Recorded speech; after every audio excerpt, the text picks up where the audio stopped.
তো ফ্রেন্ডস, আজ আমি এমন একটা সিনেমার কথা বলবো যেটা দেখার পর তুমি আর আগের মতো থাকতে পারবে না।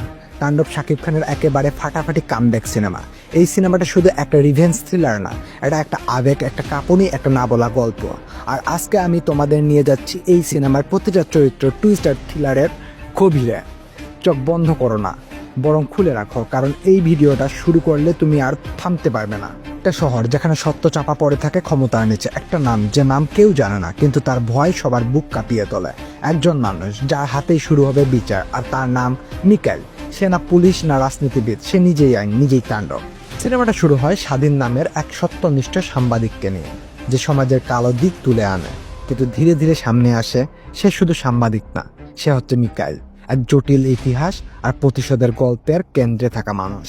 মিকেল নিজের পরিচয় লুকিয়ে একে একে সফল দোষীদের বিচারের মুখোমুখি আনে তার নিজের নিয়মে। এটা একটা হিরো বনাম সিস্টেম গল্প হলো। এখানে প্রতিটা চরিত্রের একটা লেয়ার আছে, একটা গল্প, ইতিহাস আছে। মিকাইল বা স্বাধীনের চরিত্র অভিনয় করেছে শাকিব খান। এই চরিত্রটাই সিনেমার মেরুদণ্ড। প্রথমে আমরা যাকে দেখি সে একজন সংবাদকর্মী হিসেবে, যার চোখে আগুন, মনের মধ্যে অন্যায়ের প্রতি ঘৃণা। কিন্তু পরে দেখি সে নিজেই সাফায়াতের হত্যার প্রতিশোধ নিতে আসা এক অদৃশ্য ছায়া। মিকাইল শাকিব খানের এই দ্বৈত চরিত্র, একদিকে সংবেদনশীল, অন্যদিকে নির্মম, এক কথায় অনবদ্য। তার একটা ডায়লগ এখনো কানে বাজে, যদি আদালতে বিচার না হয় তাহলে বিচার হবে আমার হাতে। এই লাইনটার পরেই শুরু হয় তাণ্ডব। আরমান নছুরের চরিত্র অভিনয় করেছেন সিয়াম আহমেদ। এই চরিত্রটাই সিনেমার বড় চমক, যাকে আমরা প্রথমে দেখি পরিপাটি, সভ্য, কিন্তু পরে জানতে পারি সেই হলো আসল খুনি, শহরের অপরাধ জগতের মাস্টার মাইন্ড।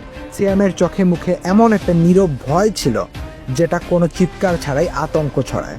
তার সাথে মিকাইলের মুখোমুখি হওয়া একেবারে শ্বাসরুদ্ধকর।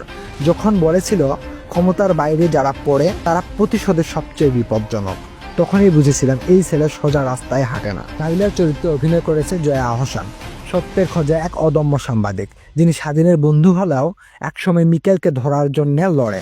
জয়া আহসানের অভিনয় ছিল ঠান্ডা অথচ তীক্ষ্ণ। সে ছিল সিনেমার আলো, যে অন্ধকার ও সত্য খোঁজে। তার ডায়লগ, সত্যকে যদি তুমি চাপা দাও সেটা একদিন বিস্ফোরণ হবে, একটা লাইনে যেন চরিত্রটা তুলে ধরলো। মাসুদের চরিত্রে অভিনয় করেছে আফরান নিশু, সিনেমার একদম শকিং অংশ।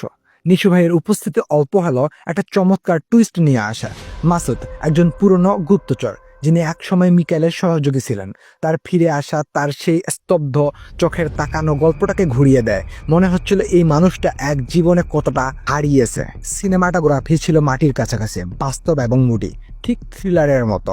ব্যাকগ্রাউন্ড সাউন্ড শুনলেই মনে হয় কিছু একটা ঘটে যাচ্ছে। সংলাপগুলো মনে গেঁথে যায়, অতি নাটকীয় না, বরং বাস্তবের কাছাকাছি।